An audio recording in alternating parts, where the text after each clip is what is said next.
Rate 2 సంవత్సరాల నుంచి చూస్తూ ఉన్నారు కాంగ్రెస్ ప్రభుత్వాన్ని. మార్పు తెస్తామని చెప్పి ప్రజల్లోకి వచ్చిండ్రు. తర్వాత మేనిఫెస్టోలో లేని మూసి ప్రక్షాళన ముందలేసుకొని 2 సంవత్సరాల నుంచి నడిపిస్తూ ఉన్నారు. ఇప్పుడు మళ్ళీ గాంధీ సరోవర్ అంటా ఉన్నారు. ఏం చెప్తారండి దీన్ని? గాంధీ ఏమైనా చెప్పిండా?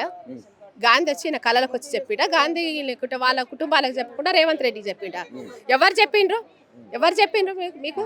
గాంధీ కళలు వచ్చి చెప్పినట్టు గాంధీ సరోవర్ నువ్వు మేనిఫెస్టోలో పెట్టా, నువ్వు ఎందుకు చేస్తున్నావు? పెట్టి చెయ్యి. 2500 ఆడవాళ్ళకి 4000 రూపాయలు ఎందుకు ఇస్తలేవు? ఇవ్వకుండా ఈరోజు చేయాల్సిన పని చేయకుండా కుంటువాడిపోయింది, అభివృద్ధి కుంటువాడిపోయింది.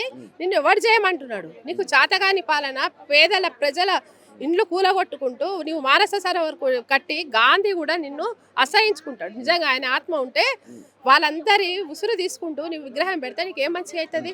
నువ్వు అసలు ఏం డెవలప్మెంటే లేదు. డెవలప్మెంట్ అంతా ఆపేసి ఈ అడ్డమైన దారులలో కూడా అడ్డమైన స్టేట్మెంట్లు ఇచ్చి నువ్వు ఎవరిని ఇది చేద్దామని? ఇంతనైనా బుద్ధి జ్ఞానం ఉండాలి. పేద ప్రజలు రోజు ఏడుస్తున్నారు, వాళ్ళ ఉసురు పుట్టారు. ప్రక్షాళన చేస్తా అంటే బీఆర్ఎస్ ఎందుకు దాన్ని నెగిటివ్ చేస్తా ఉన్నారండి? ఇంతకు ముందు కేసీఆర్ గారు చేసిండ్రు కదా, మీరు చూడలేదా? ఇప్పుడు ఈ శిల్పారామం కానీ మూసీ రివర్మెంట్ చైర్మన్ ఉన్నప్పుడు ఇక్కడ సుధీర్ రెడ్డి గారు వాకింగ్ ట్రాక్ పెట్టేసి పచ్చని చెట్లతోన ఒక సుందరీకరమైన వాతావరణంలో పొద్దున్న లేస్తే ఇది వాకింగ్ పోకుంటూ ప్రజలు చాలా హ్యాపీగా ఫీల్ అవుతున్నారు. ఇది కాదా డెవలప్మెంట్? కేసీఆర్ గారు చేసి డెవలప్మెంట్ కాదా? నువ్వు ఇంతకన్నా ఏం చేస్తావు? నువ్వేదో ఉనికి చాటుకోవడానికి నువ్వు డబ్బులు దాచుకొని ఢిల్లీకి ఇవ్వడానికి, రాహుల్ గాంధీకి పంపించడానికి అడ్డమైన కాంట్రాక్టర్లకు ఇవన్నీ ఇచ్చేసి నువ్వేదో చేసుకునే పాలన నువ్వు చేసుకుంటున్నావు, నీ పాలన నడిపిస్తున్నావు.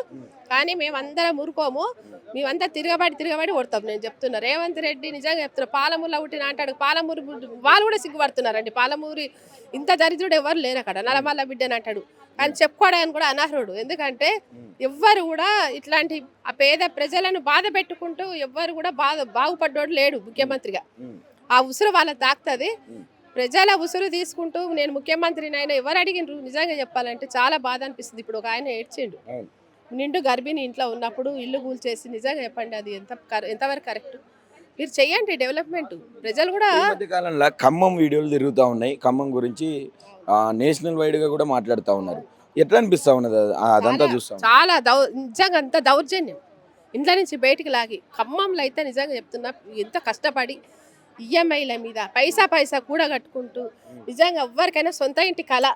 ఇప్పుడు మనం ఒక ఇల్లు కట్టుకుంటాము, మన ఇల్లు కూల్చేసి నేను ఇంకో చోటుకు పోంటే మనకు అలవాటైన ప్రదేశాన్ని మనం కష్టపడి రూపాయి చిట్టీలు వేసుకోను, ఈఎంఐల దగ్గర అప్పు చేసే ఉన్న ఇళ్ళని చూసి అప్పు చేసుకుంటూ మనం ఈరోజు ఇల్లు కట్టుకుంటా, ఆ ఇల్లును కూల్చేసి ఈరోజు నువ్వు పైశాచిక ఆనందం పడుతున్నావు. షాడిస్ట్ రేవంత్ రెడ్డి, నువ్వు చాలా పైశాచిక. వాళ్ళ ఏడుపుని చూసి నాకు వాళ్ళు తిడుతుంటే నాకు ఆనందం అనిపిస్తుంది అంటుంది.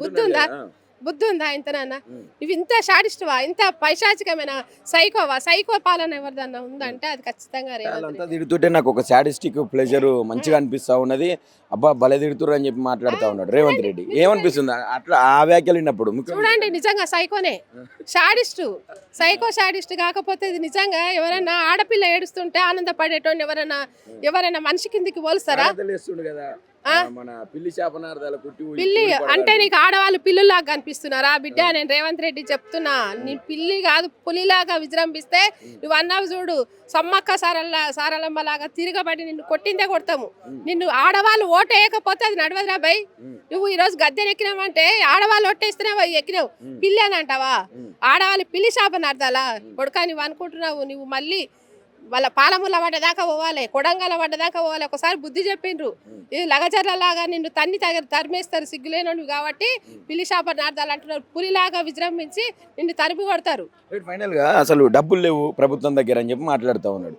అంటే అది చెప్పుకుంటేనే ఒక రకంగా ఇటు రిటైర్డ్ ఎంప్లాయీస్ కావచ్చు, నిరుద్యోగులు కావచ్చు, నానా రకాలుగా ఆర్థికంగా ఇట్లా ఉన్న వాళ్ళు బకాయిలు ఇవ్వమని చెప్పి ఫీజు రియంబర్స్మెంట్ అని విద్యార్థులు వీళ్ళంతా మొత్తుకొని రోడ్లు ఎక్కుతుంటే 5,000 కోట్లు పెట్టి గాంధీ విగ్రహం అంటాడు, 1,50,000 కోట్లు పెట్టి ఇది మూసి సుందరీకరణ అని చెప్తాడు, మెస్సిని తీసుకొచ్చి 200 కోట్లు ఖర్చు పెడతాడు. ఈ అంతా అసలు ఏంది? తెలంగాణ రాష్ట్రం ఉంటుందా ఇంకా 2-3 సంవత్సరాల లోపు? నిజంగానే అసలైన చోట అభివృద్ధికి పైసలు లేవంటున్నాడు. మెస్సిని తీసుకొచ్చి కొన్ని 100 కోట్లు ఖర్చు పెట్టిండు. ఇప్పుడు ఈ గాంధీ విగ్రహాన్ని దానికి కొన్ని వేల లక్షల కోట్లు ఖర్చు పెడతానంటున్నాడు. నువ్వు డబ్బులే లేవు, నేను బిచ్చం ఎత్తుకుంటున్నా, లంక బిందెలని మోదోసుకుపోయినట్టున్నాడు. మరి లంక బిందెలు లేకుండా ఏం లేకుండా మరి కేసీఆర్ అన్ని దాచిపెట్టుకుంటే నువ్వెక్కడి తెచ్చి ఈ మెస్సికి పెడుతున్నావు? ఇక్కడ సుందరి మరి ఎవరు అడిగిండు? నువ్వు నువ్వు అద్దాల రాశులను తీసుకొచ్చి నువ్వు హ్యాపీగా ఫీల్ అయినావు వాళ్ళంటే తిరుగుకుంటా అడిగినరా తెలంగాణలో ఎవరన్నా తెలంగాణ సంస్కృతిలో అట్లాంటివి లేవు పెట్టుబడులు వచ్చినాయి అది ఇది అని పెట్టుబడి లేవాడు మొహమా వాడు రాగరా ఏదో వాళ్ళ పక్కకు వాడాలని ఆయన షోకున్నట్టుంది సుందరీమణుల పక్కకు ఆ. ఎవ్వరు అడగాలి ఏం పెట్టుబడులు వస్తాయా దాంట్లో వల్ల కూడా ఏం యూజ్ లేదా తెలంగాణకి రూపాయి ఆదాయం ఏం లేదు ఉల్టా తీసుకుపోయి ఆడ పెట్టేసి పేద ప్రజలకు మా దగ్గర డబ్బులు లేవు ప్రభుత్వం దగ్గర ఖజానా కాలేందని చెప్పింది మరి ఈ లక్షల వేల కోట్ల రూపాయలు ఈ సుందరీమణులకు ఎందుకు పెట్టినావు నువ్వు ఇప్పుడు ఈ గాంధీ విగ్రహ సరోవర్ గురించి ఎందుకు పెడుతున్నావు దేనికి కోసం పెడుతున్నావు నిన్ను పెట్టి నువ్వు ఏం చేద్దాం అనుకుంటున్నావు కోట్లేమో అక్కడ దోషి పెడతావు ఇక్కడ మాత్రం మాకు మాత్రం చిప్ప చూపిస్తున్నావు బిడ్డ రేవంత్ రెడ్డి నేను చెప్తున్నా నువ్వు చక్కగా ఉంటేనే ఉండు